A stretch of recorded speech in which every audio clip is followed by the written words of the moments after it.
Today we've got Shawn Weber. He's going to talk to us about Open Streets Gainesville. Anybody that attended Open Streets Gainesville that are here in the room today? Awesome, that's pretty good representation. And everybody know about Ciclovia and Open Streets generally. Shawn is a father, husband, has 2 young kids. He's a bicycle commuter and a fanatical runner. He recently ran from Key West to Gainesville to be here today. He's also, which will, as a social scientist, I'll forgive him for being a civil engineer because he left sort of the staid world of engineering and decided to do his own firm, Sustainable by Design. And we're very fortunate to have Shawn working in, I gather, a part-time capacity, though it seems mostly a full-time capacity with the city of Gainesville, designing bicycle and pedestrian infrastructure with our projects in the city. And he is the chair of the Open Streets Gainesville Planning Committee that put on the great event in October and is going to do another one in... It's a secret. It's a secret. Maybe February. Maybe February. So stay tuned for Open Streets #2 here in Gainesville. And there are others going on around the state, right? Yes. Not nearly as nice as ours, but we invite you to try to beat Gainesville. And Shawn, I'm going to go ahead and open the floor for you, and thank you for being here with us today. Thank you, Randy.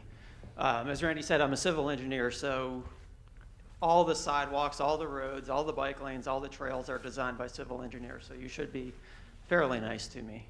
But this is a poster from our first ever Open Streets event here in Gainesville that we had on October 5th. We had several months of planning. When I say planning, it was more, should we do it, should we not do it, should we do it, and when should we do it? When we initially decided when should we do it, it was February of next year.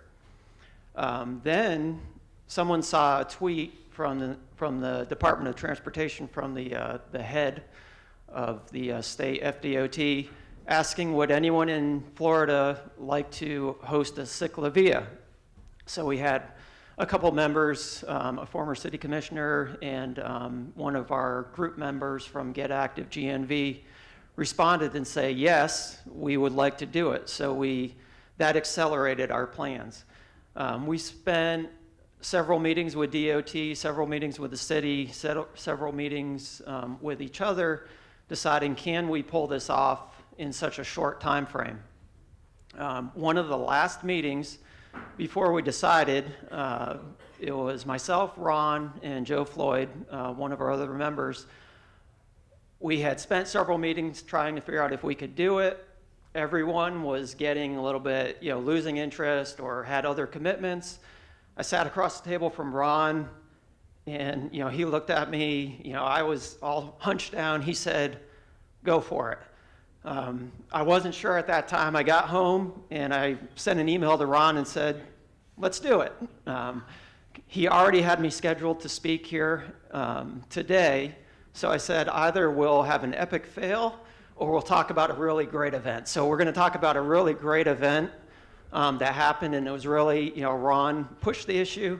And then the next day I thought about it, well, what did Ron have to lose? So, whatever, but it worked out really well. So I'm glad he did that. I'm glad he was part of it. Several people in the audience were part of the committees and supporters of it, and anyone that came out, they were really what made it happen. Just on the poster here, the host organizers or committees that you see up there, Gainesville Citizens for Active Transportation, it couldn't have happened without any of these. Get Active GNV, but especially the FDOT and the city of Gainesville. Not only did they help us with the permitting, but they helped us with the funding. So basically, the event was funded through the government agencies, and it really doesn't take a lot of money to do the basic road closure, but it took more than what we had, which was zero. So with the funds we got through those regulatory agencies, and then some donations from Gainesville Cycling Club was our biggest donor, and also the Rotary Club donated some money. So we had some small contributions that allowed us to provide some additional amenities, some generator purchases, porta potties, which were kind of needed. So things like that. Those were the extras that were allowed because of those donations from those groups. But definitely couldn't happen without the DOT being supportive of it. I think it may have been a record. We actually got the permit in one day. We submitted it in the morning, came back signed in the afternoon. I think it was mainly because the head of the DOT said, we want to do this. So his people were very supportive of making it happen. We did have some hurdles to overcome, but that definitely helped. Some of you, now we do know what Open Streets is here in Gainesville. When we started this process, I didn't know what Open Streets was. We started talking about a ciclovia. I didn't know what a ciclovia was. So we'll start with a little distinction of what ciclovia and Open Streets mean. Many of you may know, many of you may not know. The first documented road closure event was in Seattle, Washington in 1965. They closed three miles of waterfront road. Basically, they just close it and people can go ride bikes, do what they want. They have about 2,000 people attend the event. They really don't provide any supporting activities, but people love to do it. And it's been going on since 1965, so it obviously works. So that would be more of a ciclovia type event. And of course, one of the most widely known and popular is a ciclovia in Bogota, Colombia.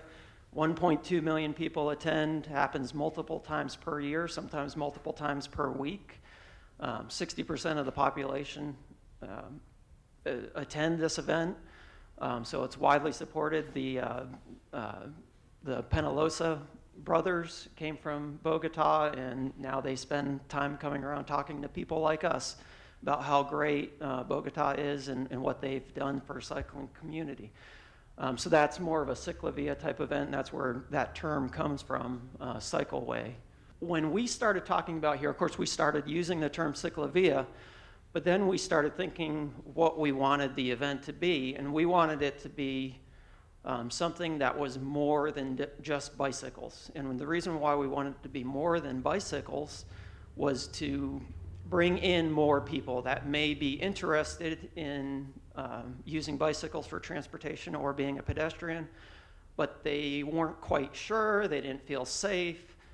We wanted those people to attend the event and become aware. And we wanted families to come attend the event and enjoy it together. So someone, I think it was Joseph Floyd, he said, hey, there's something called Open Streets. Let's look at this. So we found this website, and on this website, it's a collection of information. So once these ciclovia type events started gaining popularity in the United States, around 2007 or so, they started popping up, quite prevalent. And a few years later, the Open Streets Project began, and it sort of brought together several groups that were working on these type of events and created a place to share information. So there's a lot of great stuff on there. If anyone is thinking about hosting an Open Streets event or wants to know more, I would definitely say go there. They have a lot of backup information about economics, about what to do, what not to do, what works in other places. So that was my first introduction to Open Streets, and it's made me a believer. And that's what we tried to model our event after here in Gainesville, and I think that's what part of it that made it so successful. In Gainesville, we have a history of successful street closure events. We have the Downtown Art Festival, 100,000 people attend in the 2 days. The UF Homecoming Parade, they say 100,000 people watch in person and through television and radio. So there are two very successful long-running events. So we want to build on that. We didn't want to do the same thing because they're spectator events or vendor events. We wanted to make the people that attend the event. So I started using a term called the human infrastructure. Toward the end when I was sort of encouraging people to attend, Because what made it special were the people that attended and the activities we facilitated. We didn't provide any activities for the event. It was all community sponsored. And that's what made it successful. Because the other ones that have happened in the state that basically have been measured against what we've done here in Tampa and Orlando, they were organized by the state, basically by the DOT. Ours was completely community organized and sponsored. So I think that's what made our event special and so well attended. And we did all that basically with no money other than a few $100s that were donated for porta potties and some of the necessary facilities. Everything else went to the road closure as far as police and the barricades and the detours.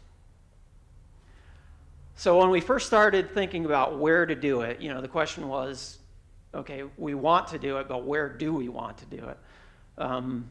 It was pretty much unanimous. University Avenue is where we want to do it because it's an iconic roadway. It bridges east and west. It leads to downtown and the University of Florida, and it is very hard to get around without a car because it doesn't have bike lanes. It has limited pedestrian access on sidewalks that are, uneven. They're brick. They're not great for walking. The crossings are pretty bad. The traffic is horrible. It's loud. People don't want to be there outside of a car. So this is what it typically looks like. It's six or seven lanes of traffic, usually stopped. You're usually in traffic, waiting at a light or stuck. So when we thought about where to do it, that was where we unanimously said, yes, this is what we have to do. And it was an aggressive goal. So we didn't want to do something easy. We wanted to do something to make an impact. And then the other good thing about it, and we had this idea before the state became involved, happens to be a state road. So they wanted to support the event. It was a state road, so perfect combination. So we started planning.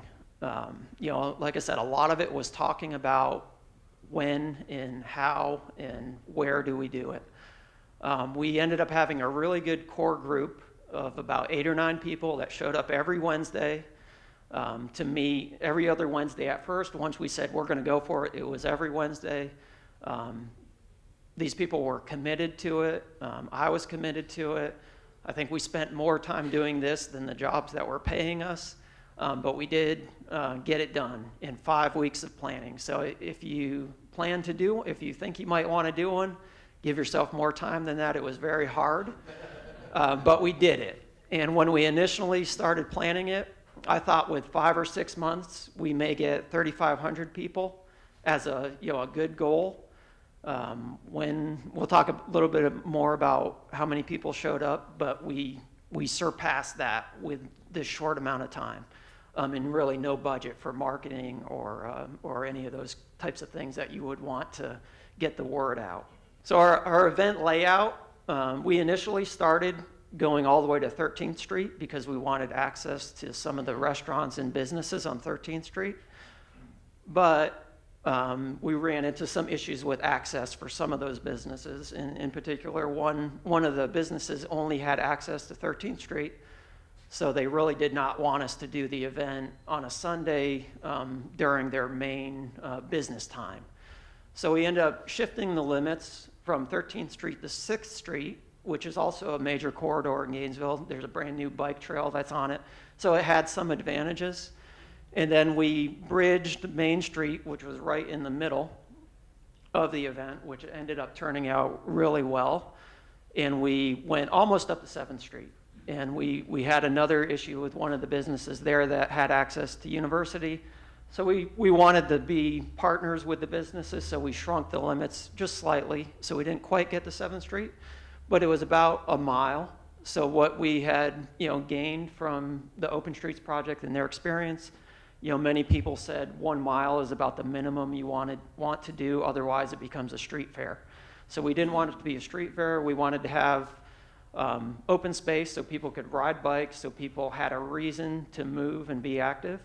And that 1 mile worked perfect for us. For our first event and the number of people we had, it was great. We think we still have room to expand in that 1 mile to do some additional things. So, if some of you want to start planning, be aggressive where you go and try to get at least that 1 mile. And there were even times when the DOT asked us to bring it down to about 4/10 of a mile, and we basically said we can't do that. So there was a lot of negotiation in the process.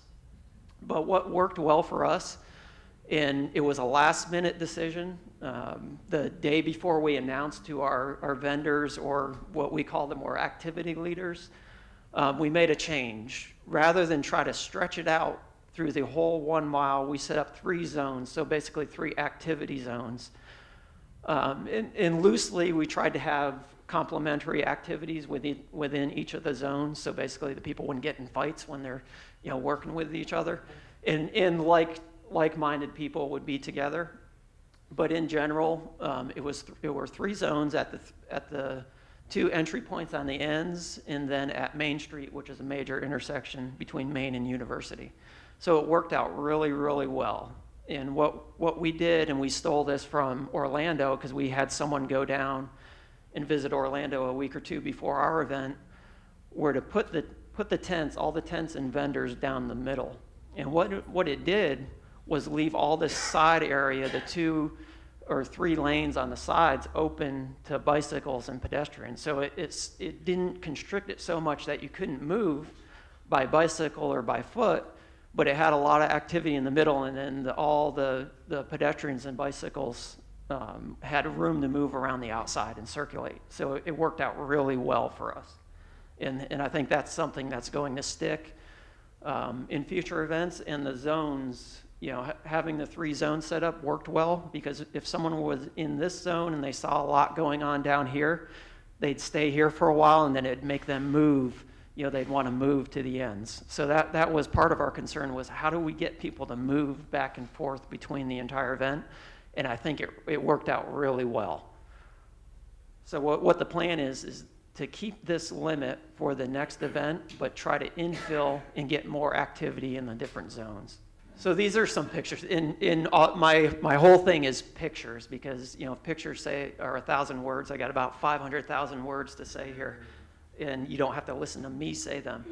But the biggest impact on me, we're seeing the smiles, because it was just emotional for people to be out there and be part of it and have fun. Even that dog is smiling, and I don't know how you make a dog smile, but we did it that day.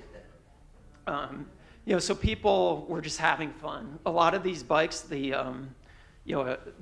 bikes with for transportation and for cargo, people that brought them out were just letting people use them, and people were using the pedicabs and rickshaws. None of it was for charge. People were just riding their friends up and down. So it was really a great event. There were grown men feeding each other ice cream. I mean, it was, and wearing purple shaggy pants. So I mean, Mark will never live that picture down. But and just the smiles and the fun that people had, it was amazing. So we ended up having 3 band stages, and all the bands that came out were volunteer. We didn't have money to pay for any of them. They just said, we want to be a part of this event. So we had a lot of people come out just to see the bands, and it wasn't a music festival, but it was this street event, and it had music with it. So it was a really great part of it. One of the things that was important to me was to have a fitness component or activity component. So people wouldn't just come out and do the typical sit behind the table, get a few flyers, throw them in the trash as they leave, and go back home and do whatever. They would want to be there, be active, have fun, and maybe continue doing it, next week. Maybe they go join one of the gyms, or they join the yoga class that's going to be at the park, something like that. So it exposed people to new things. So the yoga class was really well attended. There were people there all day. Kids were really loving it and having fun.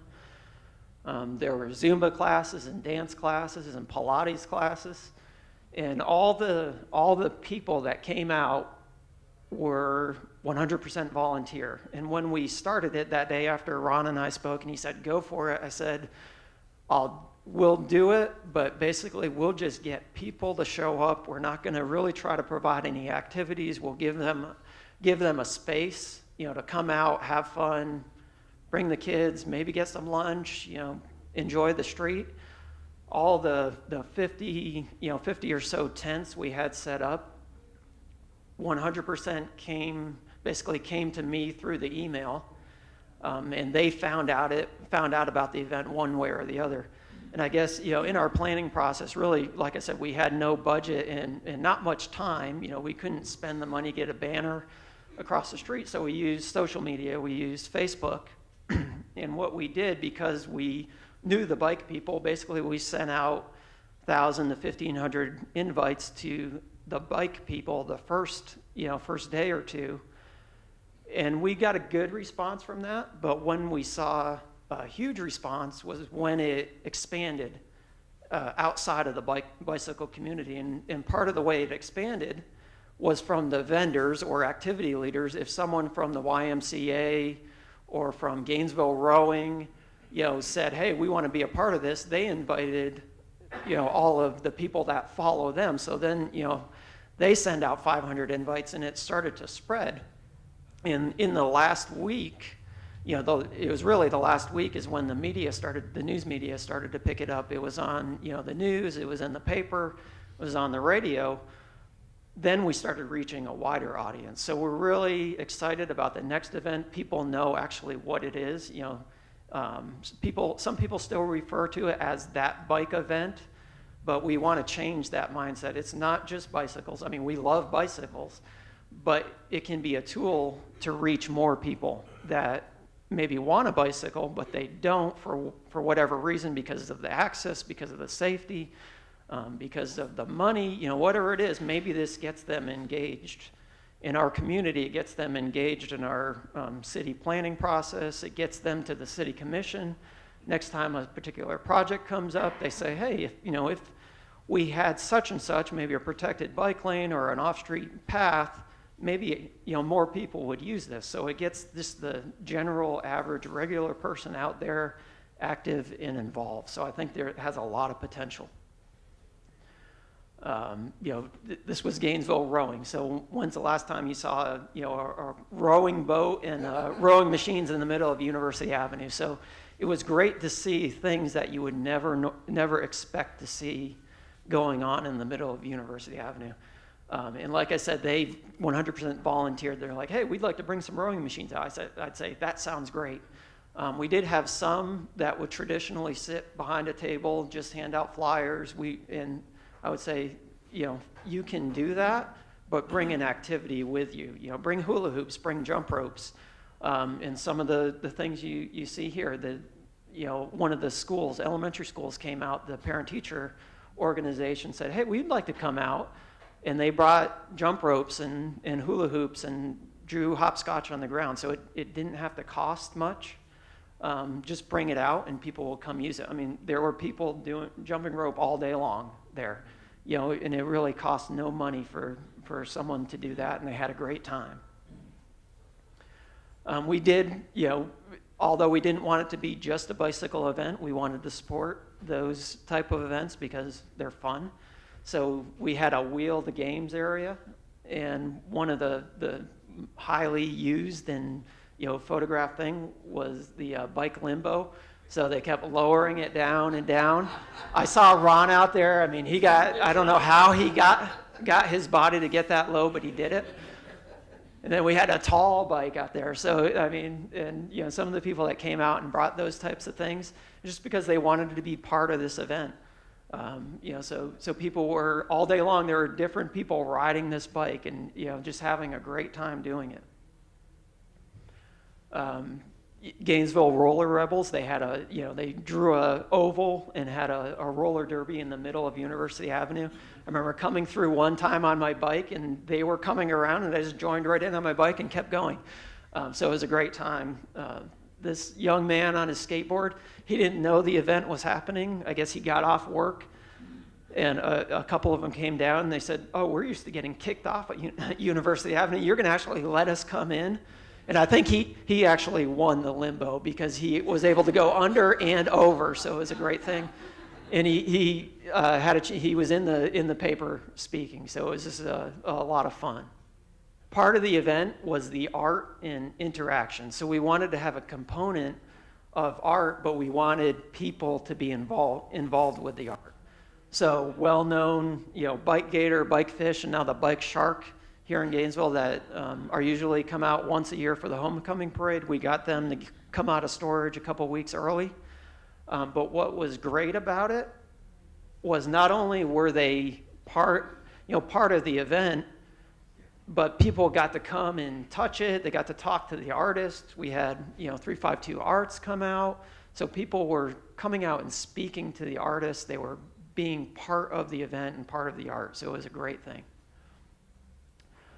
Unexpectedly, the community chalk mural was probably, I'll say it's one of the most popular things, and it was definitely the most photographed. So we tried to get some professional artists to come do some chalk work for us. It didn't really work out. We started on it late. So we said, some people donated chalk. We said, we'll just put it out there and see what happens. So the entire University and Main intersection was a chalk mural, and it turned out really great.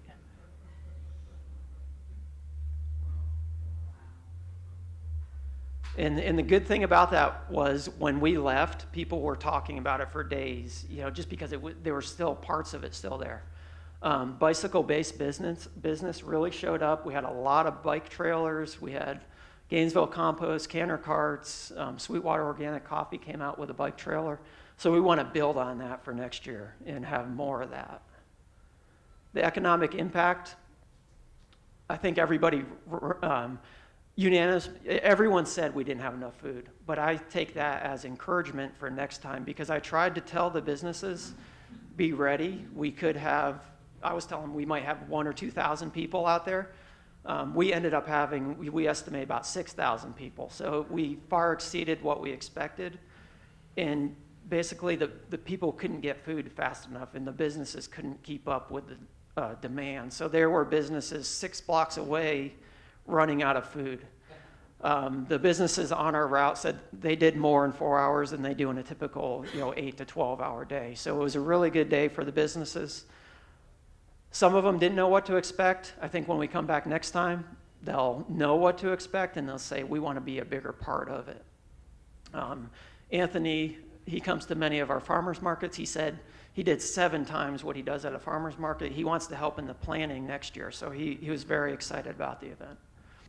One of the great things about the event, it was safe access for all users. There were many people in wheelchairs, 5 or 6. I thought that was very encouraging. There were people walking, a lot of dogs, kids by themselves, several hundred feet ahead of their parents, just, having a great time. One of the other things I thought was really great, we didn't know where people would park bicycles. We had some racks out like Ron has out back. I think I only saw one bike on a bike rack. People just put them on the sidewalk, unlocked. They just felt safe to do that. You would never see that on a typical day. And of course, Ron, he's got to get his picture on everything. But it was a platform for advocacy. So I think we got 6,000 people that maybe were interested. Now they know what we're doing in the community. We're going to get them to be part of community planning. So there was community planning going on. There were people on their hands and knees, writing on aerials. They were putting bike rack locations on maps, and it was just a great time for everyone. So in conclusion, my time just ran out, and I just say support open streets in Gainesville, support open streets throughout Florida. If anyone has questions, I can be a resource for you. Not that I know that much, but I can tell you what we did and what we did right and where to look for more information. Thank you.